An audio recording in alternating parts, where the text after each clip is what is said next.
जो मीटिंग उसको भेजा है नहीं भेजा है, देखना फोर्थ सेमेस्टर में।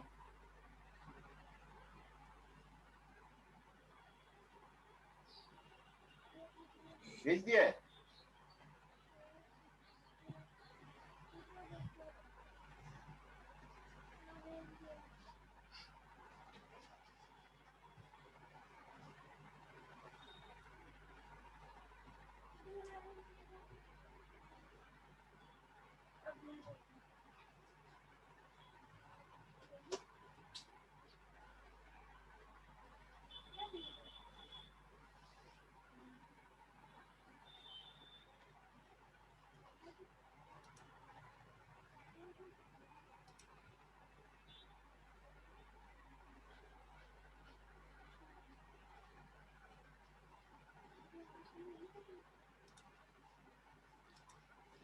मैन्युफैक्चरिंग प्रोसेस में हम लोग मेटल फॉर्मिंग प्रोसेस पढ़ रहे थे।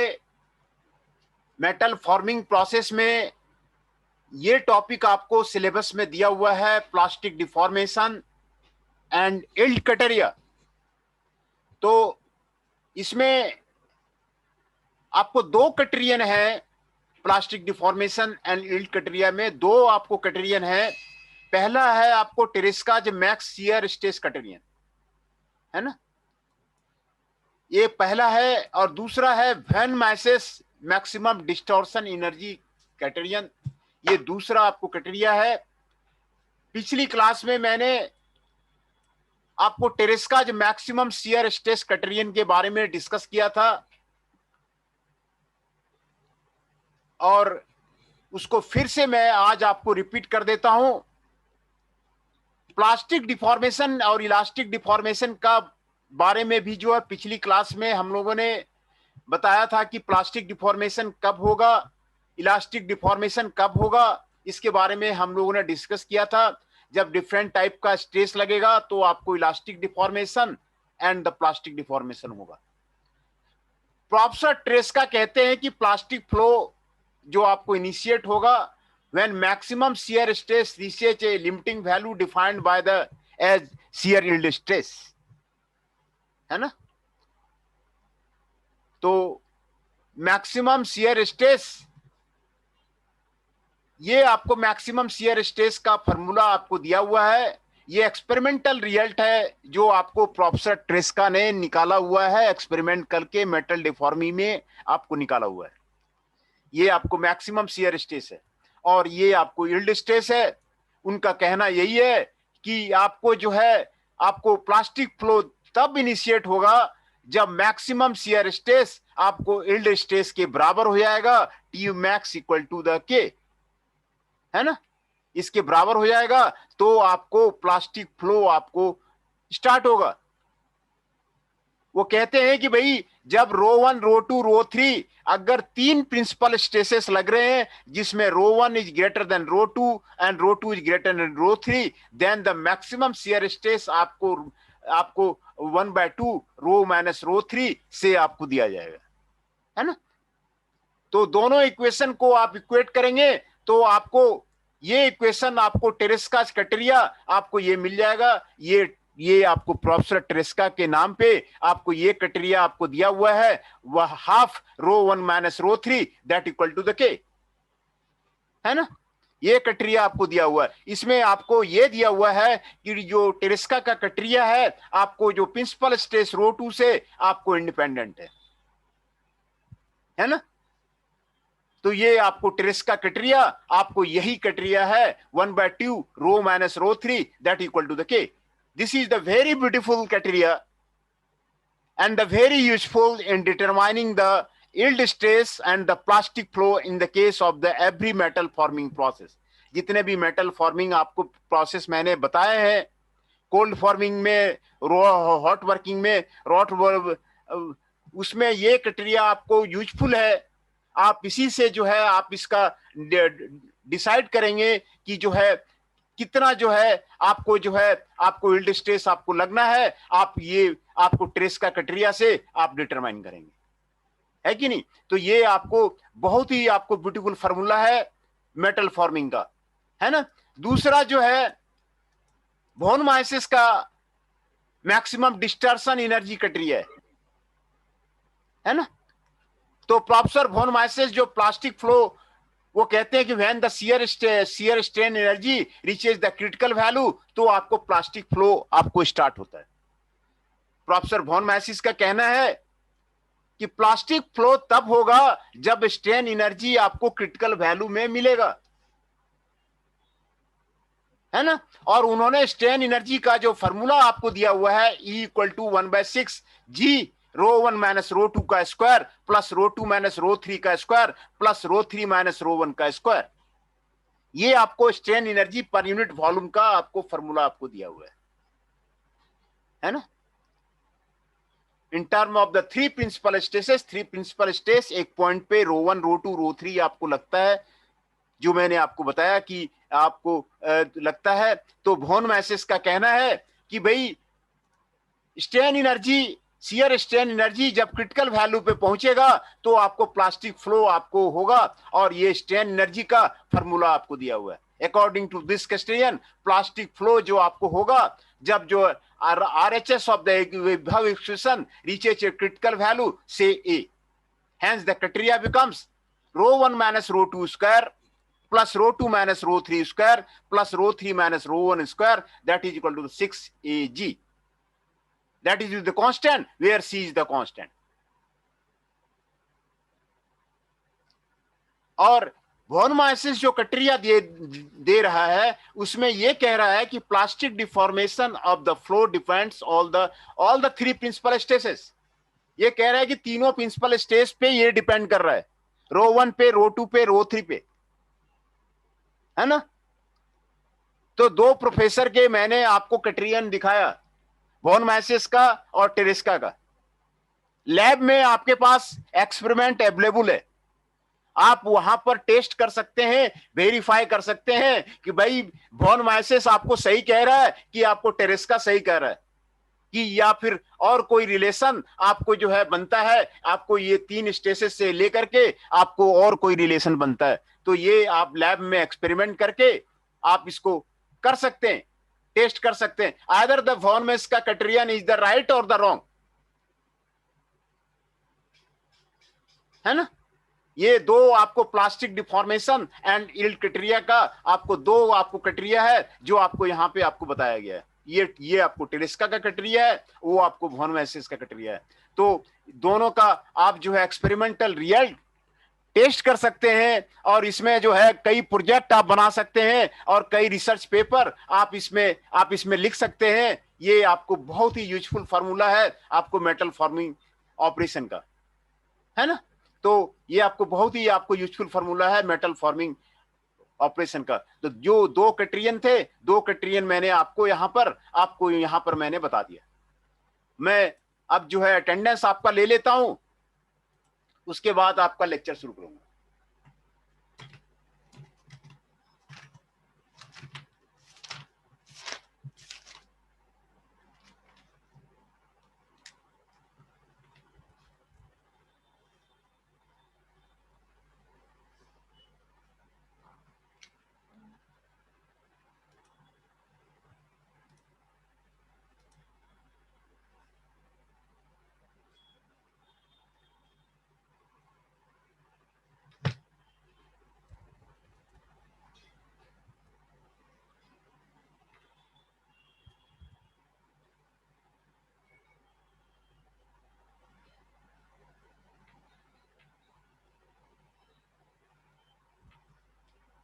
अमन सिंह जी प्रेजेंट,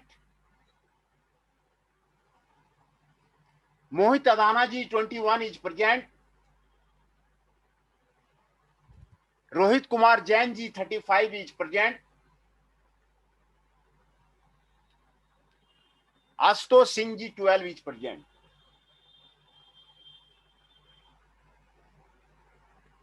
फिर से मैं आपको अटेंडेंस आपको बता देता हूं। Ashutosh Singh ji 12 is present, Rohit Kumar Jain ji 35 is present, Mohit Adana ji 21 is present, Aman Singh ji 6 is present. ये जो है आज प्रेजेंट है। तो आपको ये दो क्राइटेरियन जो प्लास्टिक डिफॉर्मेशन का था वो मैं आपको जो है वो आपको मैंने बता दिया। दूसरा जो रिलेशनशिप है between the tensile and the shear stress, वो आपको मोर सर्किल से आपको डिफाइन होता है। टेंसाइल और शियर स्ट्रेस ये आपको मोर सर्कल है ना, मोर सर्कल। ये आपको स्ट्रेंथ ऑफ मटेरियल में आप इसको डिटेल से आपने पढ़ा होगा, ये हमारे रिलेटेड में मैन्युफैक्चरिंग प्रोसेस में आपका इसका रिलेशन नहीं है। तो ये आपको मोर सर्कल का रिलेशन है। आपको इसमें आपको रो 1, रो 3 और रो 3 आपको यहां पर आपको दिखाया गया है। ये आपको क्राइटेरिया का कहां किस डायरेक्शन में लगता है ये आपको यहां पर फिगर में आपको दिखाया गया है। देखिए ये आपको क्या लगता है सीरिंग स्ट्रेस, ये आपको कंप्रेशन स्ट्रेस है, ये आपको टेंशन स्ट्रेस है। रो 3 आपको टेंसाइल स्ट्रेस है, रो 1 आपको कंप्रेशन स्ट्रेस है और ये आपको शियर स्ट्रेस है ना। कि आपको इस ब्लॉक पे आपको 3 स्ट्रेसेस आपको लग रहे हैं। ये कंप्रेशन स्ट्रेस लग रहा है, ये आपको टेंसाइल स्ट्रेस लग रहा है और ये आपको शियर स्ट्रेस लग रहा है। ये तीनों आपको स्ट्रेस आपको लग रहा है, उसी के बारे में आपको इसमें आपको रिलेशनशिप आपको यहां पर आपको बताया गया है ना। To the apply that yield criteria, it is necessary to know the right hand side equation of the material property are determined from the uniaxial tensile test, which give the value of the tensile yield stress rho y, है ना, which can determine the shear yield stress k. Uniaxial tensile loading, rho 1 equal to rho y, rho 2 equal to rho 3, that equal to the 0. Uniaxial tensile loading के case में एक ही Excel में tensile loading हो रहा है तो आपको रो 1 equal to rho Y हो जाएगा, रो 2 और रो 3 आपको 0 हो जाएगा। Hence the constant from the equation 2 that equal to the c और 2 रो 2 by रो y, है ना। ये आपको c जो है आपको यहां से आपको ये आपको मिल जाएगा 2 रो y स्क्वायर। c का वैल्यू यहां इक्वेशन 2 में आप यहां पे पुटअप करेंगे, rho 2 equal to 0, rho 3 equal to 0 और rho 1 equal to rho Y. आपको ये आपको c का वैल्यू आपको यहां पर मिल जाएगा, है ना। Considering the pure torsion of the state in the material of the 2 dimensional situation we with the help of the Mohr circle में आपको ये आपको बनाया गया है ना। रो 1 इक्वल टू को, रो 2 equal to 0 and the rho 3 equal to minus के। ये आपको मोर सर्किल में आपको रिप्रेजेंट किया गया है। It is clear from the more circle that the row 1 equal to को, रो 2 equal to 0 and row 3 equal to minus के। ये वैल्यू इक्वेशन 2 में पुटअप करने से c equal to 6k square आपको हो जाता है। c का वैल्यू जो कांस्टेंट है बोन मास क्राइटेरियन में आपको 6k स्क्वायर आपको हो जाता है, since the constant c is independent of the type of the loading relation between k and the row y is be obtained equating the two value of the c, है ना। तो ये आपको k का जो वैल्यू है आपको यहां पर आपको निकल जाता है rho y equal to √3। Tresca yield criterion 2 pure loading condition, तो k आपको रो y बाई 2 निकलेगा। ये आपको 2 प्लास्टिक डिफॉर्मेशन का क्राइटेरिया था जो मैंने आपको आज डिस्कस किया, है ना। हम ज्यादा आज हमने आपको नहीं बताएंगे क्योंकि वो सिलेबस को आप रिडिफाइन कीजिए और सिलेबस को आप कैप्चर कीजिए जिससे कि मैक्सिमम मार्क्स आप गेन कर सकें। जहां भी आपको दिक्कत आ रही है तो फिर आप उसको क्वेश्चन करें और मैक्सिमम मार्क्स आप गेन कर सकें। तो हमने आपको पिछले क्लास में भी मेटल फॉर्मिंग प्रोसेस का आपको डिफिनेशन बताया था और बताया था कि ये 5 फोर्सेस उसमें लगते हैं, tensile force, compressive force, bending force, shear force और combination of the above forces. और मेटल फॉर्मिंग प्रोसेस सबसे इकोनॉमिकल प्रोसेस है आपको मैन्युफैक्चरिंग प्रोसेस में, क्योंकि इसमें लॉस ऑफ द मटेरियल है ही नहीं। जितने भी मशीन्स मैंने बताए थे आप उसमें एक भी मशीन लगा करके आप जो है एक ब्यूटीफुल इंडस्ट्री खड़ा कर सकते हैं। आप एक अच्छा एंटरप्रेन्योर बन सकते हैं और अपने लाइफ में आप जो सक्सेस कर सकते हैं। ये आप जो है मेटल फॉर्मिंग ऑपरेशन का कोई भी आप जो है मशीन खरीद करके आप जो है लाइफ में आप सक्सेस कर सकते हैं। तो 2 क्राइटेरियन मैंने आपको बताया, दोनों के रिजल्ट आपको मैंने बताया, और सी का वैल्यू निकालना आपको relationship of the tensile and shear yield stress आपको मैंने जो है यहां पर बताया कि मोर सर्किल से कैसे उसका आपको रिलेशन है ना, मोर सर्किल से कैसे जो है आपको रिलेशन है। तो इसके बारे में मैंने आपको यहां पर आपको बताया है ना। तो आज का lecture elastic deformation and the plastic deformation criteria के बारे में था, है ना। तो ये आपका वहां पर कंप्लीट हो गया। दूसरा, हमने आपको पहले भी आपको बताया था कि cold working and hot working क्या है। कई लेक्चर्स हमने लिए, आपको क्लियर हो गया होगा what is the cold working, what is the hot working. तो फिर से हम उसको रिपीट कर देते हैं, what is the cold working, what is the hot working of the metal. फिर से मैं आपको यहां पर आपको रिपीट कर देता हूं, ये आपको रिवीजन कर देता हूं कि कोल्ड वर्किंग क्या है, हॉट वर्किंग क्या है, advantage of the cold working क्या है, और disadvantage of the cold working क्या है, हॉट वर्किंग क्या है, advantage of the hot working क्या है, और disadvantage of the hot working क्या है। तो ये मैं आपको दोबारा जो है मैं आपको रिवीजन कर देता हूं, है ना। तो plastic deformation of the metals, metal का plastic deformation below the recrystallization temperature, recrystallization temperature के नीचे। रिक्रिस्टलाइजेशन टेम्परेचर मैंने आपको बताया था कि 0.4 TM, TM is the melting point of the metal and 0.44 TM is the recrystallization temperature, is known as the cold working। वो आपको cold working कहलाता है ना। तो ये आपको कोल्ड वर्किंग कहलाता है। कोल्ड वर्किंग का मतलब है कि आपको जो है generally perform at the room temperature, ये रूम टेम्परेचर पे जो काम किया जाता है उसको कोल्ड वर्किंग आपको कहा जाता है। आप 0.4 TM तक आप मेटल को गर्म कर सकते हैं, जब तक कि रिक्रिस्टलाइजेशन नहीं होता है तो उसको कोल्ड वर्किंग बोला जाता है ना। जनरली ये आपको रूम टेम्परेचर पे काम किया जाता है। तो एल्युमिनियम वगैरह जो है, एल्युमिनियम का जितने भी बर्तन वगैरह बनते हैं वो सारा रूम टेम्परेचर पे बनते हैं, है ना। स्लाइटली एलिवेटेड टेम्परेचर में be used to provide the increase the ductility, थोड़ा सा डक्टिलिटी बढ़ाना है और प्रेशर को आपको कम करना है, तो आपको जो है थोड़ा सा उसको हिट कर दीजिए बिलो द रिक्रिस्टलाइजेशन टेम्परेचर, तो आपको फोर्स कम लगेगा, मोटर में जो आपको फोर्स है वो आपको कम लगेगा, है ना। ये आपको कोल्ड वर्किंग का आपको जो है डिफिनेशन है, ये आपको कोल्ड वर्किंग का डिफिनेशन है। Cold working offers A number of the distinct advantage, कई एडवांटेज हैं इसके, और इसी के कारण जो है जो आपको कोल्ड वर्किंग है आपको जो है आपको एक्सट्रीमली इंपॉर्टेंट, बहुत ज्यादा आपको इंपॉर्टेंट है। Significant advances in the recent year have expanded the use of the cold forming and the trend appears like to the continue। Cold working process, cold forming process आपको रेसेंट years में काफी advances हुए। जितने भी machines आ रहे हैं उसको automatic बनाने का काम, कोल्ड वर्किंग के जितने मशीन्स, आपको कई मशीन्स मैंने आपको दिखाया, उस मशीन्स को आपको ऑटोमेटिक बनाने का काम चल रहा है। तो ये कोल्ड वर्किंग प्रोसेस आप में इसमें कई प्रोजेक्ट कर सकते हैं, कई रिसर्च पेपर आप लिख सकते हैं। आप 1-2 रिसर्च पेपर निकालिए, आपका जो है यूरोपियन कंट्री में MS में सिलेक्शन आपको आसान हो जाएगा।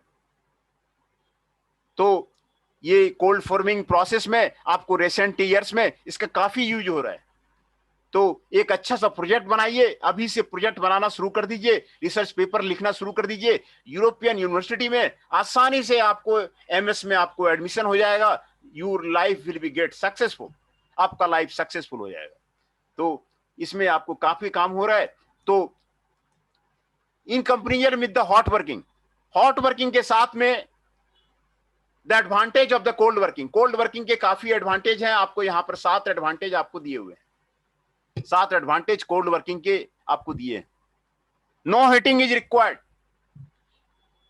जो रॉ मटेरियल है ना, रॉ मटेरियल को उसके लिए फर्नेस की कोई जरूरत नहीं है, फर्नेस उसमें हमको चाहिए ही नहीं, सिर्फ रोलिंग मिल चाहिए। रोलिंग मिल में आप जो है उसको मटेरियल को डाल दीजिए, आपको फर्नेस का जो एक्सपेंस है वो आपको बच गया। नो हीटिंग इज रिक्वायर्ड, किसी तरह का हीटिंग की जरूरत नहीं है, कोई फर्नेस की जरूरत नहीं है। जो आपको हॉट रोलिंग में करते हैं उसकी जरूरत ही नहीं है, वो आपको एक्सपेंस बच गया, उसके खर्चे जो है आपको बच गया। ये आपको एडवांटेज है। दूसरा, better surface finish is obtained. Hot working में पहले भी मैंने आपको बताया था कि हॉट वर्किंग में ऑक्सीडेशन हो जाता है, ऑक्सीडेशन हो जाता है और जो है व्रेपिंग ऑफ द मेटल हो जाता है। इसीलिए जो है आपको हॉट वर्किंग जो है उसमें सरफेस फिनिश बढ़िया नहीं मिलता है। इसमें आपको सरफेस फिनिश काफी अच्छा मिलता है। जहां पर सरफेस फिनिश चाहिए ना, तो आप कोल्ड वर्किंग में जाइए। कोल्ड वर्किंग का आपको सबसे सबसे बेहतरीन एडवांटेज है कि सरफेस फिनिश इसमें आपको बेटर होता है और आपको सेकेंडरी मशीनिंग करने का आपको जरूरत नहीं है। तीसरा एडवांटेज है बेटर डायमेंशनल कंट्रोल लीजिए चिप। इसे डायमेंशनल कंट्रोल जो है ना बहुत अच्छा आप अचीव कर सकते हैं, जो हॉट वर्किंग में पॉसिबल नहीं है। अगर 25 mm का बनाना है तो 25 mm का ही बनेगा। डायमेंशनल कंट्रोल इसमें आपको बहुत ही आपको जो है आपको हो सकता है। There is no secondary machining is required. Surface finish के लिए आप हर एक प्रोसेस देखे, जैसे कास्टिंग प्रोसेस था ना, कास्टिंग प्रोसेस था उसमें सेकेंडरी मशीनिंग रिक्वायर्ड होता था। पहले कास्टिंग कीजिए फिर उसको फिनिश कीजिए। इसमें आपको सेकेंडरी मशीनिंग की आपको जरूरत नहीं है। ये इसके एडवांटेज हैं। सेकेंडरी मशीनिंग की इसमें आपको जरूरत ही नहीं है। आप जो है डायमेंशनल जो कंट्रोल है वो आप अच्छी तरह से आप इसमें कर सकते हैं, है ना। ये जो है आपको एडवांटेज है। दूसरा, interchangeability and reproducibility. Better products आप इसमें चेंज कर सकते हैं। Interchangeability is the word use in the assembly line में जो भी आपको प्रोडक्ट बनता है ना वो इंटरचेंजेबल होना चाहिए, एक पार्ट से इधर से उधर आपको लग जाना चाहिए। तो कोल्ड वर्किंग के जो प्रोडक्ट है आप उसको असेंबली लाइन में यूज कर सकते हैं। ये इसका एडवांटेज है। हॉट वर्किंग प्रोसेस का जो है ना वो आप असेंबली लाइन में यूज नहीं कर सकते हैं, क्योंकि उसके सरफेस फिनिश ठीक नहीं है। वो असेंबली में आप उसको यूज नहीं कर सकते हैं, है ना। बेटर स्ट्रेंथ इसमें बेटर हो जाता है। आपने कंप्रेस कर दिया ना, कंप्रेस कर दिया तो उसमें जो ग्रेन साइज दब गया तो उसके टेंसाइल स्ट्रेंथ बढ़ जाते हैं। सभी तरह का स्ट्रेंथ जो है ना वो उसमें आपको बढ़ जाता है, फैटिग बढ़ जाता है, wear property of the metal, सारी चीज इसमें बढ़ जाता है। कोल्ड वर्किंग का ये बहुत जबरदस्त एडवांटेज है। अगर किसी भी प्रोडक्ट का आपको स्ट्रेंथ बढ़ाना है तो उसको कोल्ड वर्किंग कर दीजिए। कोई भी मेटल का जो है आपको स्ट्रेंथ बढ़ाना है कि हमें जो है इसका जो टेंसाइल स्ट्रेंथ बढ़ाना है ना। कोई भी स्ट्रेंथ कंप्रेसिव स्ट्रेंथ बढ़ाना है मेटल का तो उसको कोल्ड वर्क कर दीजिए। देखिए उसका जो है स्ट्रेंथ जो है बढ़ जाता है। बहुत ब्यूटीफुल एडवांटेज है ये 5वां नंबर का जो एडवांटेज है, काफी एडवांटेज है। आपका जो प्रोडक्ट बनेगा वो रोबस्ट हो जाएगा, जल्दी टूटेगा नहीं। ये आपको कोल्ड वर्किंग का आपको जो है इसमें एडवांटेज है। आपको छठा एडवांटेज है, directional property can be imparted.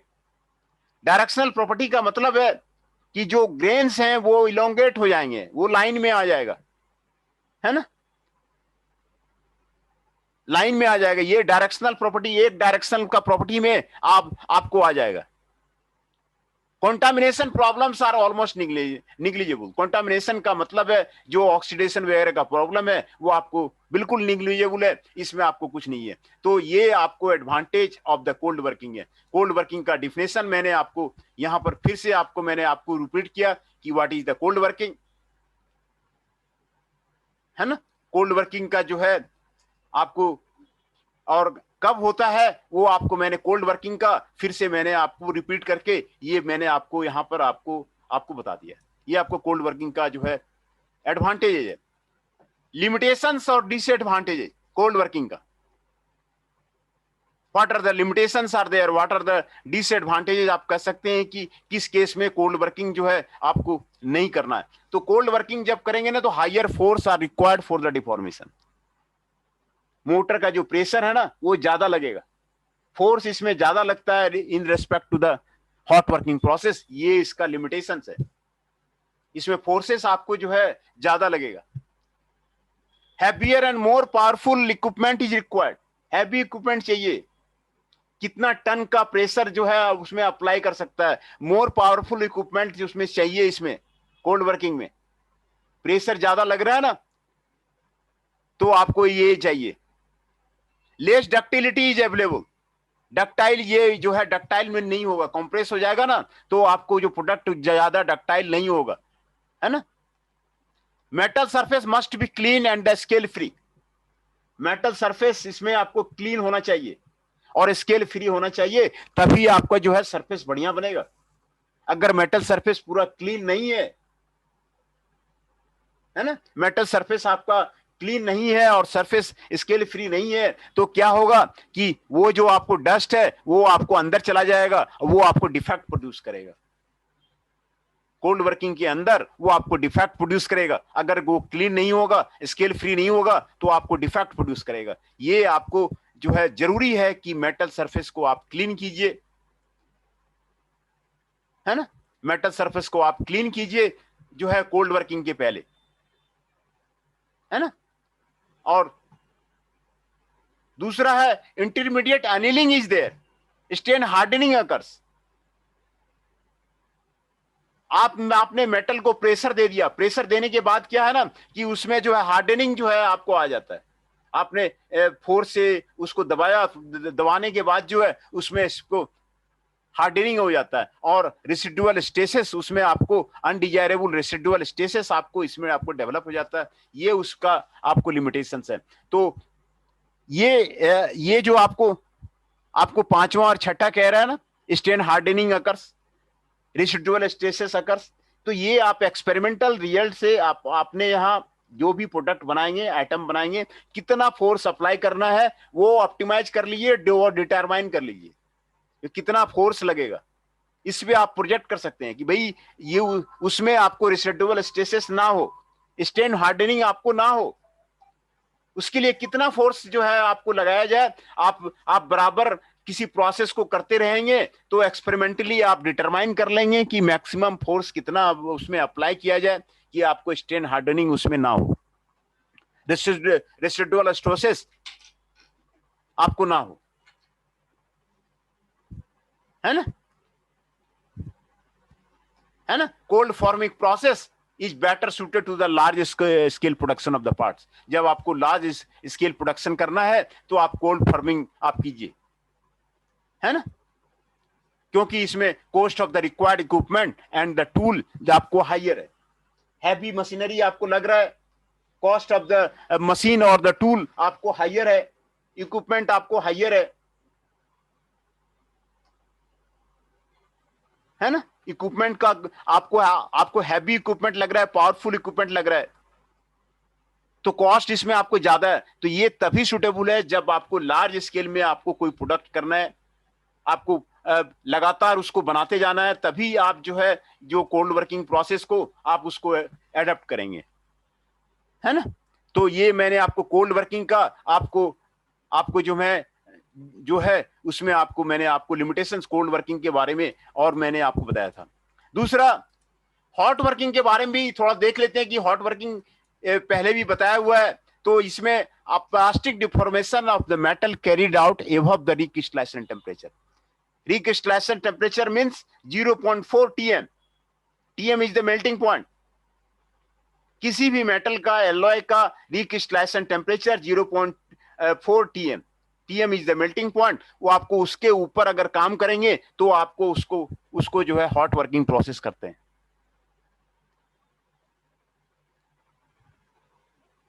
है ना। तो under the action of the heat and the force, एक तो हीट इसमें लगाए, दूसरा फोर्स लगाए, है ना। तो एटम्स जो है उसमें आपको हायर एनर्जी लेवल में पहुंच जाता है।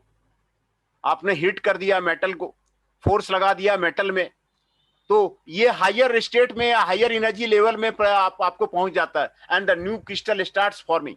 इसमें आपको जो है न्यू क्रिस्टल जो है आपको बनने लगता है, new crystal starts forming in this case, this is called recrystallisation.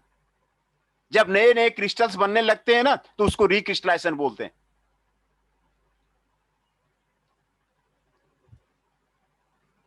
है ना। When the atoms of the metal reach a certain higher energy level, certain higher energy level के पास पहुंच जाता है, तो न्यू क्रिस्टल बनते हैं, तो उसको जो है रिक्रिस्टलाइजेशन बोलते हैं। When this happens, the old grain structure deformed by the previous carried mechanical working of the no longer exist. जो आपके ओल्ड ग्रेन्स थे वो आपको खत्म हो जाते हैं, न्यू ग्रेन्स आपको बन जाते हैं, और स्टेन फ्री आपको जो है आपको मेटल हो जाता है, स्टेन फ्री हो जाता है। आपने हिट कर दिया, वो स्टेन फ्री भी हो जाता है ना। तो ये आपको जो आपको हॉट वर्किंग प्रोसेस होता है, उसमें आपको ग्रेन ग्रोथ होता है, leading to the poor mechanical property of the material, leading to the poor mechanical property of the material, आपको जो है आपको ग्रेन ग्रोथ होता है। ये आपको हॉट वर्किंग का आपको डिफिनेशन है। दूसरा, 6 एडवांटेजेस आपको इसमें आपको दिए हुए हैं हॉट वर्किंग में, 6 एडवांटेजेस आपको हॉट वर्किंग में आपको दिए हुए हैं। No strain hardening is there. Cold working में आपको स्ट्रेन हार्डनिंग था, यहां पर आपको स्ट्रेन हार्डनिंग आपको नहीं है। आपने हिट कर दिया है, मेटल ग्रोन ग्रोथ हो रहा है, आपको हार्डनिंग नहीं है। Lesser force are required for the deformation. इसमें आपको फोर्स कम लगेगा डिफॉर्मेशन के लिए, क्योंकि आपने रॉ मटेरियल को हिट कर दिया है, फोर्स कम लगेगा, आपका मीटर का बिल कम आएगा, इसमें आपको जो हैवी इक्विपमेंट आपको नहीं लगेगा। ये इसके एडवांटेज है ना। इसमें आपको डक्टिलिटी ऑफ द मटेरियल आपको ज्यादा मिलेगा, क्योंकि आपने गर्म कर दिया है, and the more deformation is possible. जो आपको थिकनेस आपको जो घटाना चाह रहे हैं ना, वो ज्यादा डिफॉर्म कर सकते हैं, ज्यादा रिडक्शन कर सकते हैं आप, उसमें डिफॉर्मेशन ला सकते हैं। हॉट वर्किंग में डिफॉर्म आप ज्यादा कर सकते हैं, है ना, in the case of the hot working. Favourable grain size obtained, grain size आपको बढ़िया मिलेगा, leading to the better mechanical property of the material, better mechanical property of the material आप इसमें आपको कर सकते हैं। Equipment of the lesser power is needed, less power का इक्विपमेंट आपको मिलेगा। इसमें आपको कोल्ड वर्किंग से लेजर पावर का, कम पावर का इक्विपमेंट का आपको इसमें जरूरत होता है। दूसरा, no residual stresses in the material, material में कोई आपको रेसिडुअल स्ट्रेसेस आपको यहां पर आपको नहीं होगा, है ना। इसके लिमिटेशंस और डिसएडवांटेज आपको दिए हुए हैं, 6 आपको लिमिटेशंस और डिसएडवांटेज आपको यहां पर आपको दिया हुआ है। इसमें आपको हीट एनर्जी चाहिए, है ना, हीट एनर्जी इसमें चाहिए, फर्नेस चाहिए हीटिंग के लिए, फर्नेस चाहिए आपको हीटिंग के लिए, and the poor surface finish off the material, इसमें आपको पुअर सरफेस फिनिश आपको मिलेगा, और स्केलिंग ऑफ द सरफेस वो आपको जो है इसमें आपको पुअर मिलेगा, पुअर डायमेंशनल एक्यूरेसी इसमें आपको मिलेगा ये हॉट वर्किंग प्रोसेस में।